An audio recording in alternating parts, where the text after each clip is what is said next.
حاجة مرار يا جماعة، وناس شياكة وحلوين وبتاعين. انا سنك انا اقول لها خد الفلوس كلها وعادي بقى، لو انت عايزة تبعتهم لي في اي وقت، رقمي معاكي ابعتهم لي فودافون كاش. لو دقرة معاكي خالص يعني. انا هفضل اطموح انا على 2 جنيه؟ دي حاجة مرار يعني، ما بطيقش انا الكلام ده. ازيكم عاملين ايه؟ اتمنى تكونوا بكل خير وصحة وسلامة. النهاردة هنعمل تحدي قوي شوية، وهو كالآتي. انا عايز اغير في العربية ديت علبة دركسيون كهرباء. دي الموتسوبيشي لانسر القرش ال 2008 وال 2009 منها اللي انا فاهمه بينزل لها ايه كهرباء، اللي هي المكنه ال 1500. الجديد بقى ال 1600 بيبقى باور زيت، بيبقى اتقل من ده شويه. الكهرباء بيبقى خفيف ولذيذ وناعم ومعمر على المدى الطويل. يعني العربيه دي تخيل ايه بقى من 2008 لسه بعلبتها ولسه شغاله، بس ايه بقى بترجرج كده، تخش في مكسر دك دك دك دك ودربكه وبتاع. كذا مره احكمها عند العفشاجي ويومين 3 تفك تاني وتقعد ايه مبوشه.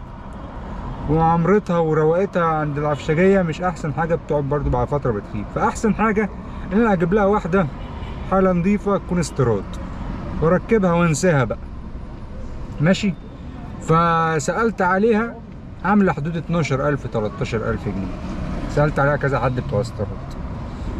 هي موجوده بس غاليه شويه، بس بتنساها وخلاص. بقى الموضوع بتاع علبة الدركسيون ده طول ما انت بيها كده ان شاء الله ربنا يديك طولة العمر وتفضل العربية معاك. يعني هتبيعها وهي شغالة، مش هتبيعها وهي عطلانة تاني بموضوع علبة الدركسيون ده.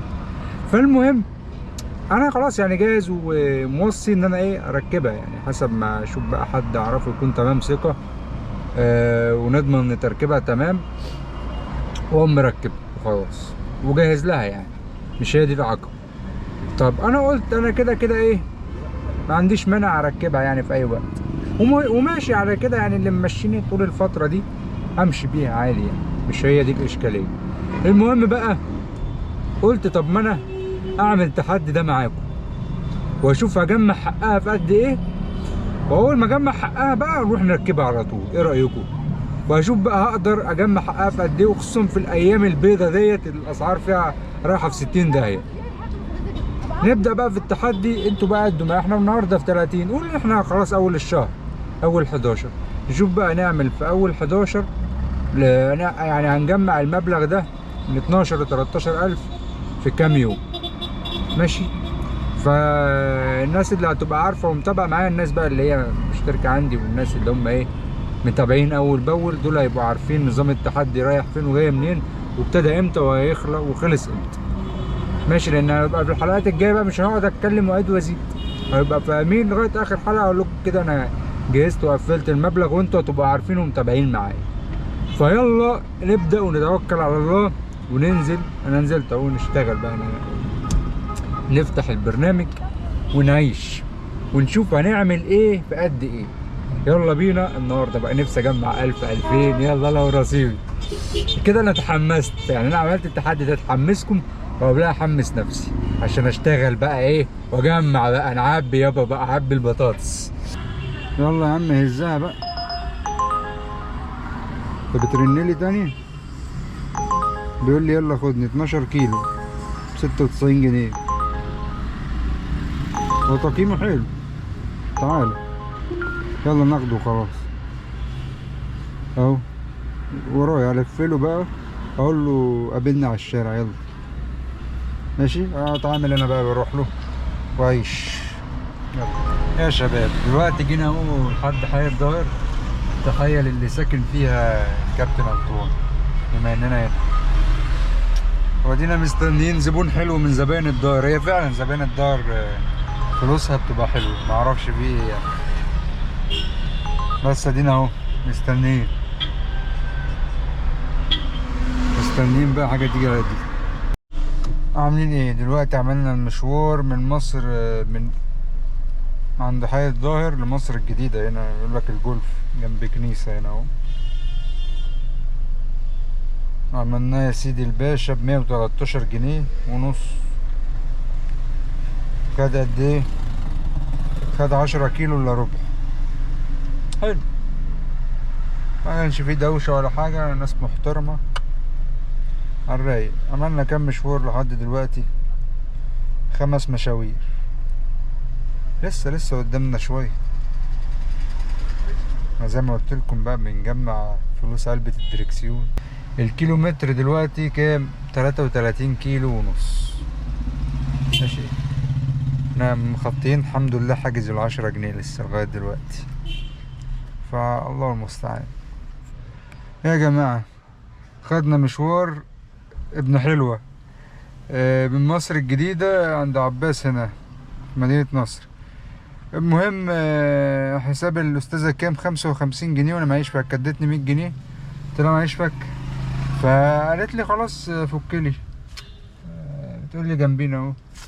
قلت لها اتفضلي ب100 جنيه فك انت براحتك. قالت لي انا مش قادرة انزل تعبانة. قلت لها ماشي. انت نزلت سوبر ماركت ورايا، قلت له فكني دي بعد اذنك عشان معايا زبون. فقام فكها، اداني 50 جنيه و20 و10. رحت اديتها الفلوس كلها على بعضها، فبتاخد 50 وبتديني 50 وتنزل. فقلت لها انا كده ليا 5 جنيه كمان. فقالت لي طيب خد حط لي ان انت خدت 60.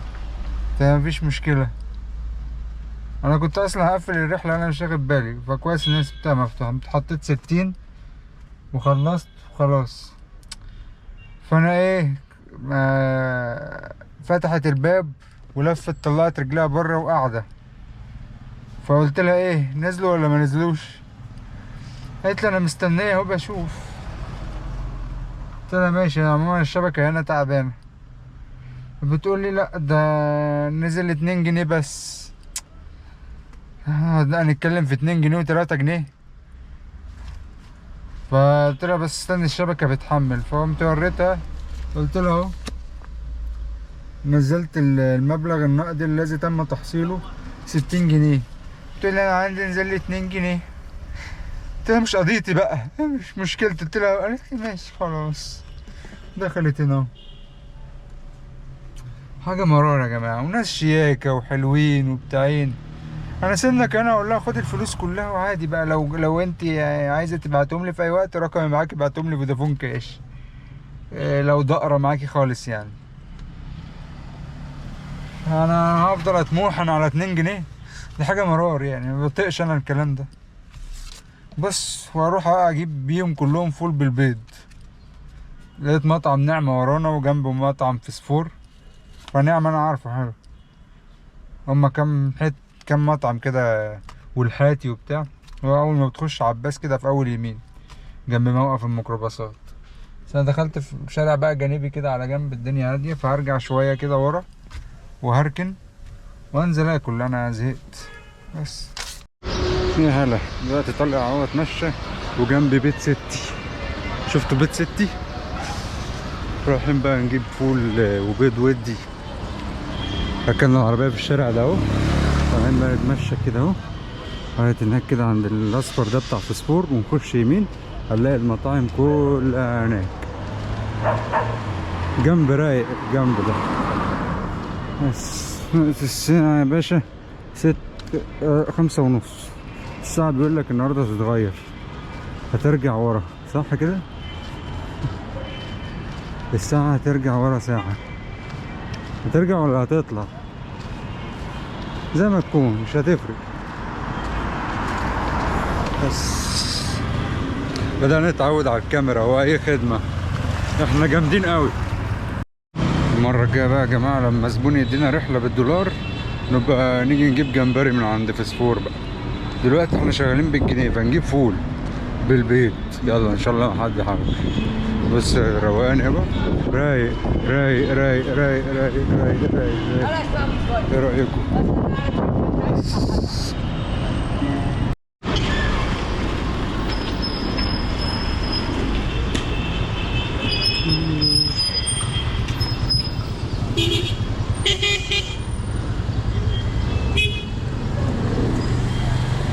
الفول بتاع نعمة ما شاء الله جامد.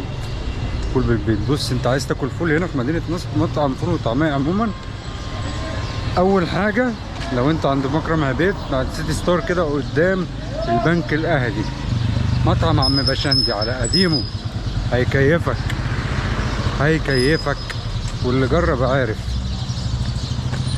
ودي هنا في عباس العقاد مطعم نعمة معروف كده، انا كنت عارفه كده كده من اللي عند الدقي، عارفينه ده اللي هو ناحية الدقي كده وانت رايح على الاسم بتاع الدقي ده، الحتة اللي هي جنب النفق دي. جبنا شاي بنعناع، ودي العربية اهي، نقف بقى نشرب ونشوف هنعمل ايه وعملنا ايه. بس كده ايوه.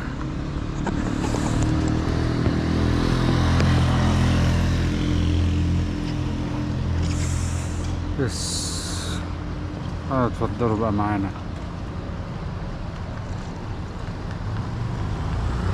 عايزين كل اللي بيعدي يقوم باصص، كل اللي يعدي يقوم باصص.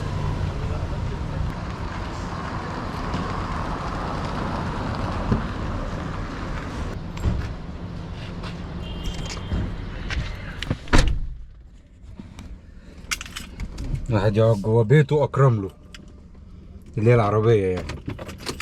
خلي بالك اللي يبص يبص. ها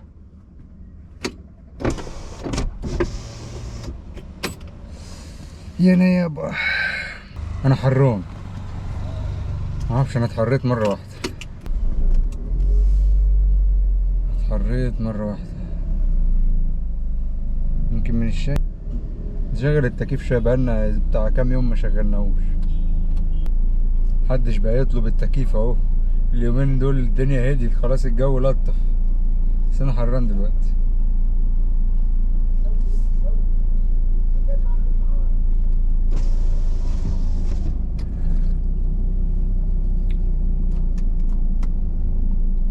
يا رب نشوف بقى كده رحلة ونروح له بالتكييف، ايه رأيكم؟ مش خسارة فيه. ده بخت مهطر اهو، محدش حارم حد من حاجة. مفيش شبكة، مفيش شبكة. أول ما طلعت على الشارع جابت شبكة، شفت الحلاوة؟ طب أعمل إيه؟ معايا ريال ماهوش بطال، ماهوش بطال، ماهوش شغال، نخش شمال هوبا تخش تلاقي مطب قدامك على طول. اركن فين واقف فين، تربتي تربتو ترتتي شغال هنا، بس اهم حاجه شغال هنا، واقف انا هنا عادي. شغال احمد شغال، اديني وانا ضايع. يا ترى بقى هلاقي اوردر عليه الرمق ولا مفيش؟ الكاميرا الدي جي اي دي داخله دماغي، محتار بين كاميرتين. طبعا كل كاميرا ليها خصائص مختلفة. كاميرتين من دي جي اي، اوزمو البوكيت 3 اللي هي مع كابتن انطوان، دي جميلة وحلوة فيها اوتو فوكس وكده والدنيا لذيذة. وفي كاميرا تانية لسه نازلة جديدة من دي جي اي، ودي بقى شغلة دماغي، اللي هي الاوزمو نانو، صغيرة عاملة زي الكاميرا الاكشن، بس تقدر تشيل الحته اللي فيها سنسور الكاميرا والعدسه دي، تخلعها من بقيه الجزء اللي هو يعتبر فيه بقى البطاريه الاكبر والشاشه وكده. تخلي بقى الصغيره حته كده قد العقلتين، وبقيه الجزء اللي تحت ينفصله ماجنتيك كده. فتفصل دي بقى الكاميرا وتخلي الشاشه معاك تشيلها تحطها في اي حته عادي. المهم الحته دي هتبقى صغيره، حته قد العقلتين كده بالظبط. هي بيبقى فيها بطاريه وفيها مايك ومنها الكاميرا. دي بقى معاها جزء تحطه هنا على الكاب، ملهاش وزن، 50 جرام ماشي. معاه سلسله كده تحطها ماجنت هنا على الصدر، تصور البي او في. جحده بس الكواليتي بتاعها احسه اقل كمان من الاكشن شويه، كاميرات الاكشن زي الجو برو وزي الاكشن الاوزمو. وطبعا لا يتفوق عليهم كلهم في جوده الصوره طبعا، وبتعمل عزل وراك والدنيا جميله، اللي هي البوكيت 3، عامله زي الجيمبل كده بس هي على صغير. فالبوكيت 3 لذيذه، بس هفضل بقى ماسكها هاند او احطها قدامي، يبقى زيها زي الجو برو. اما الصغنطوطه دي طبعا دي تتحط كل حاجه، بس الجو برو برضو معجلصه، فالحلو بقى ان دي خفيفه خالص، احطها على كاب، احطها بالماجنت هنا في صدري، اصور لكم بشكل جديد. بس كلام سابق الاوان يعني، مش مستعجل اصلا دلوقتي خالص، لما تبقى القناه تكبر ان شاء الله. انا ما جبتش الكاميرا دي اصلا مخصوص عشان المحتوى ده، انا الكاميرا دي عندي من زمان. جو برو بينزل منها اصدارات، واخر اصدار ليها اصدار 13، ودي جو برو 9 ماشي، في 9 10 11 12 13. فحلوين يعني، والجودات ما بتختلفش. دي جبتها كان اول اصدار نزل في شاشه اماميه، فتشجعت جبتها عشان كده، وما زالت لحد دلوقتي جميله جدا جدا جدا، تكفي. بس موضوع المايك انك توصل بيها مايك حوسه، اما الدي جي اي سهل جدا توصيل المايك بيها، مع ان اعتقد صوتها يعني مقبول لذيذ مش وحش. النت راح تاني ولا ايه؟ يا دي النيله، يا دي النيله. بص مفيش نت زفت، وانا كل شويه اقعد اتحرك في حته. انا اشرب الشاي اللي هيبرد، بعد كده اطلع اتحرك. ادي جالي اوردر بعد طول انتظار، جالي رحلة يعني مش عارف باب الشعرية كده، على بعد كيلو من هنا في مدينة نصر، في مكان ما انا كنت واقف. تقييم 4.66 تقريبا، مشوار تقريبا 11 كيلو ب108 قول 110، وهي على بعد كيلو. الله المستعان، يا رب يسر ولا تعسر. فدينا رايحين له، يلا نروح. حاول يا صديقي انك تسحل نفسك في حاجه كده دايما على طول. انا شفت اما انا قلت لكم موضوع التحدي ده النهارده الصبح، لقيت نفسي ايه، عايز اشتغل، مش عايز كل حاجه تقربني اروح واكسل وخلاص وكده. بمعنى حاطط لنفسي دلوقتي هدف اللي هو التحدي ده ماشي، فخلاص حاسس ان في حاجه شغاله. معايا فلوسها ممكن اروح اجيبها كده كده خلاص، وعامل حسابها اصلا.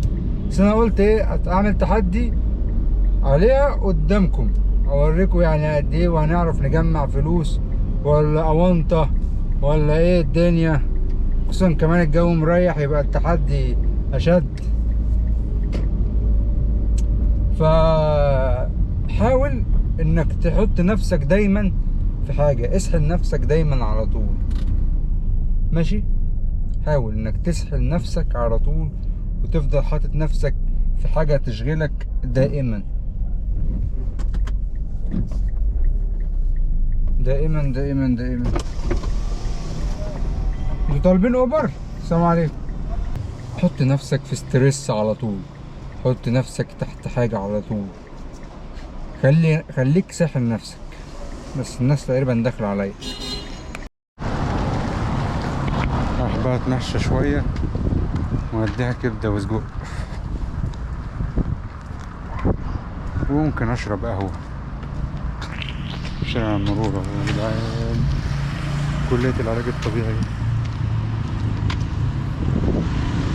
المرور ده دلوقتي اتنقل في طريق الواحات في اكتوبر. حبيبي يا حسان، تحياتي ليك يا اخويا. لسه مقابل واحد من المتابعين ليا اهو في شارع المحطة هنا في الجيزة، جه سلم عليا وبتاع، بس مشي على طول يعني، سلم عليا وقام ماشي، ما لحقتش. بس هو قال انا هنا في شارع المحطة، قال انا شفتك قلت اجي اسلم عليك. بس حبيبي الله يسلمك ويسهل عليك العافية يا رب. اللي يشوفني يخش يسلم عليا على طول. بس انا اول مره بقى في حد جالي كده فاتخضيت بس بس قشطه حلو. منورين الدنيا كلكم يا جدعان. قاعدين اهو حسان، اخر مشوار ليا، عامل وجه اروح بس باسم، ما لقيتش خلال 5 دقايق 10 دقايق بالكتير اروح ماشي. وهناك بقى نشوف العداد هيبقى عامل كام.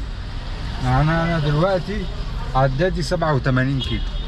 هشوف بقى اما اوصل هل هاخد حد معايا ولا لا، مش عارف، فادينا مستنيين.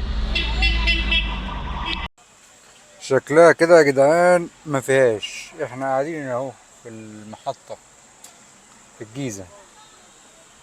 الكيلومتر بالصلاة على النبي كده 87 اهو. ماشي، يعني على ما اروح البيت هيبقى ايه 90 كيلو، هيبقى 90 كيلو. مستنيين تشوفوا عملت ايه، عشان شكلي كده مش هاخد حد، شكلي كده هروح. كان في اوردر يعني كويس في الهرم ملحقتوش. جاهزين؟ ما في بونص اهو، بس يعني 17 من 30 وهيخلص بكرة الجمعة.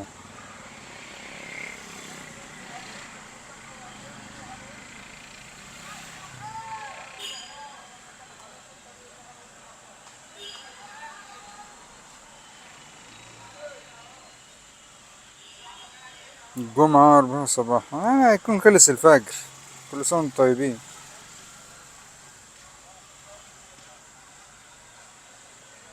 جاهزين؟ اها، 1200 جنيه. الحمد لله. ما تنسوش بقى اللايك والاشتراك يا جدعان، يا جدعان، يا جدعان، انا تعبت وانا ما بحبش اقول اعملوا لايكات واعملوا اشتراكات. 1000 وهنا 90 على ما نروح. 90 كيلو هنا 87 على ما نروح هيبقى 90 كيلو. عندنا 3 كيلو لحد الطلبية، يعني مش حوار.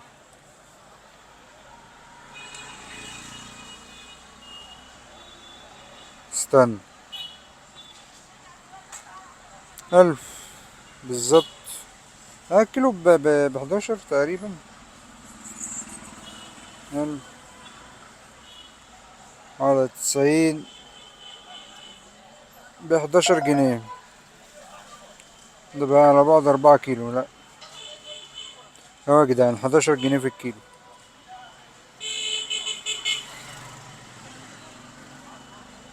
حد قال انا؟ يلا اما نشوف العقيم. العقيم بيقول ايه؟ كرداسة مع نفسك، متر الملك الصالح مع نفسك. حد قال انا؟ يلا، مش جاي منه فايدة ده.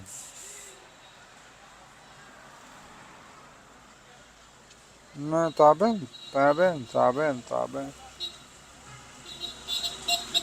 12 كيلو في قلب المعمعة، نص ساعة اروح كرداسة. حد يروح كرداسة؟ انا عايز اروح اصلا.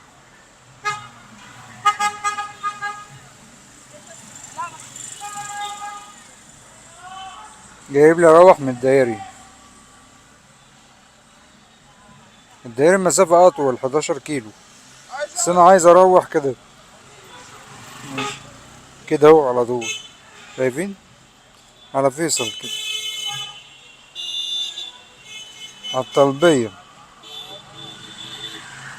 ممكن الف كده من عند ميدان الجيزة واخش كده الهرم، يعني كده وملف في الحتة اللي هي المقفولة دي، واجي من عند نادي الطلبية. بتقول ايه؟ منين؟ لا بعيد، بعيد عني. يلا انا مستني لغاية اما الاقي حاجة عشمان في وجه الله. ما صحيح بالمرة يا جدعان، عشان الناس اللي بتسأل على الوقت، انا الساعة 1 الظهر كنت في الشارع ماشي، ودلوقتي الساعة 10 ولسه في شارع المحطة مش لاقي حد ياخدني. انا همشي، عشان الناس اللي بتسأل على الساعات ده فعليا. الساعات بقى متصلة هنا في البرنامج، مديني 6 ساعات، 6 ساعات و16 دقيقة اهي. ماشي. حد شدني بقشيش ورد ترويجية. ماشي. اما الوقت مدة الاتصال 6 ساعات وبتاع. حد قال انا لا يا عم، ده بص ده رايح فين يا عم، ده رايح بعد ده عند اللبيني. انا مروح يبقى كده، هي كده خرفت. حد كده عايز اروح.